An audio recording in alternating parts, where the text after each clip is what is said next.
Welcome everybody to our last week of remote learning. You guys have made it through. Good job. Today we are going to be focusing on the second standard in weather. We've already covered this first one, so how air masses interact, high-low pressure systems, frontal boundaries like cold front, warm front, which result in different weather conditions. And today we are going to be focusing on analyzing, interpreting data from weather conditions, weather maps, satellites, and radar to predict our local weather. Before we dive into our maps, we need to say and figure out what actually are the tools that meteorologists use to give us those maps. Well, the first one you are probably already familiar with, which is a thermometer, and this is going to be measuring the temperature.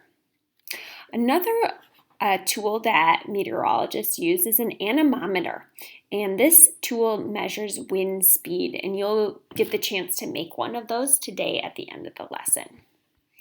Hygrometer, these measure humidity, so how much water vapor is in the air. So think if it's a really sticky day, that's going to have a high humidity, or right before a storm, the humidity increases. There's a lot more water vapor in the air. You also can see rain gauges, and we'll probably try to make one of these tomorrow. They're very simple to make, and you can measure how much rain is falling. Have wind vanes. That's going to show us the direction that the wind is coming from, whether north, south, east, or west. And snow gauge, very similar to our rain gauge, measuring the amount of snow. Here you can see is our weather balloon. This is kind of like a giant helium balloon that goes up into the atmosphere, and it's going to measure the temperature of the atmosphere as well as some other things. So here you can see another anemometer, thermometer, windsock, kind of similar to our wind vane, just showing us the direction that the wind is blowing in, barometer. And we also have Doppler radar as well as weather satellites that are orbiting the Earth. So first you can see this is our current map for today, Sunday, May 17th, of the temperature in the U.S. Just looking at the trends, we notice that in general, further north, we see lower temperatures than further south. That makes sense. However, you can also see there's some variance in our temperature, which will probably give us a clue that maybe around here there might be a cold front that is moving through, coming in from the north, and we can kind of get that because of the lower temperatures. So these temperatures can kind of give us a clue on what fronts and where they are, which is pretty cool. This next map is showing us our wind speeds, and these are measured using anemometers and also weather vanes. And here you can see that we have some areas of greater wind speed with the darker colors being 30 plus miles per hour. Also some areas of no or very few winds that they have. So here in Tennessee, you can see we have some kind of moderate 10 miles per hour wind speeds. And then in eastern Tennessee, we have very little wind. So we're kind of right in the middle, which is going to be interesting. And these numbers show us exactly what the wind speed is at different locations. The next thing that I want to talk about is Doppler radar, which is really cool. You might see a sphere that looks like this, and this is going to be Doppler radar. And on the news, you often see reports of Doppler radar, what is going on. So how Doppler radar works, which is really interesting, is it sends out a wave, usually microwave, and whenever it hits a particle, it then bounces back as a slightly different wavelength, and that tells the Doppler radar kind of more about what's going on right there. Okay, so here you can see it would be a cloud, and it would send the information, the wavelength here, and it would be bouncing back. This is an example of an extreme weather event, and the Doppler radar visualization of what's happening. So this is actually a hurricane, and you can see it's down near the islands of St. Croix, St. Thomas, and you can actually see it moving. And this is because we get Doppler radar, which kind of gives us a nice visual of what's going on here. And this is our hurricane. This is the Doppler radar that we have for May 17th, so today.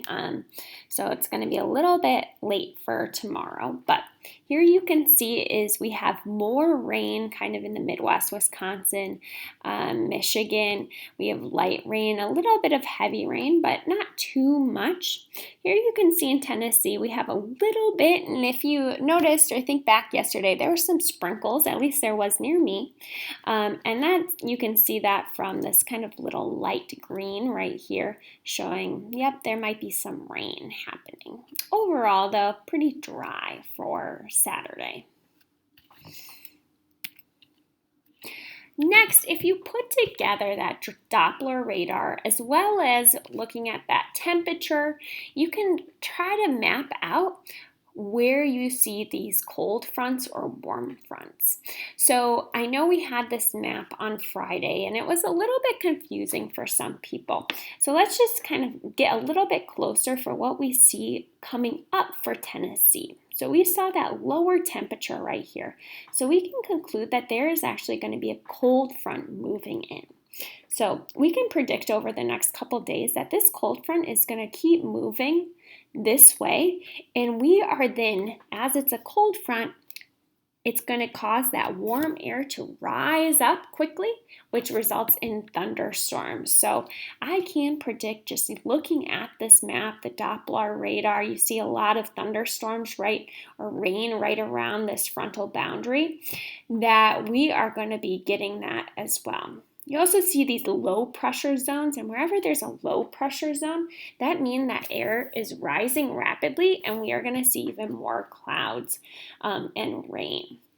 So just looking at all of that other information, temperature, looking at the Doppler radar, we know, okay, there's probably a frontal boundary here and we are going to get some thunderstorms over the next couple days. So let's see if that comes to light. The last type of information that meteorologists get is information from satellites. So satellites are spinning, orbiting the Earth, and they are going to be taking pictures pretty much of our clouds that we see. So here you can see would be like a satellite image of a hurricane and lots of clouds and spinning. You can see it also right here and moving up towards Louisiana. So very useful. Here you can see is our satellite image for today. If you go to the Weather Channel, you can look at this for today actually, so Monday when you'll be seeing this. But you can see we do have quite a bit of cloud cover over Tennessee right here, so we can kind of predict that there might be some rain. And we did experience some little sprinkles today, not as much as what we probably will over the next couple days when that cold front moves in. For your lab today, you are going to be building a tool that will be measuring wind speed, which is going to be useful in telling us more about what we can expect. How fast is that front moving in? You can either make one that kind of looks like this, and for this method, you need a pencil, you need a pin to poke into the eraser of the pencil, cardboard, cups. If you don't have cups like this, you can make them using paper. You can cut off like the bottoms of plastic bottles, and then a stapler or glue or tape might work. It might not be strong enough in order to secure them. You do not need this clay right here, so don't let that stop you from making one of these.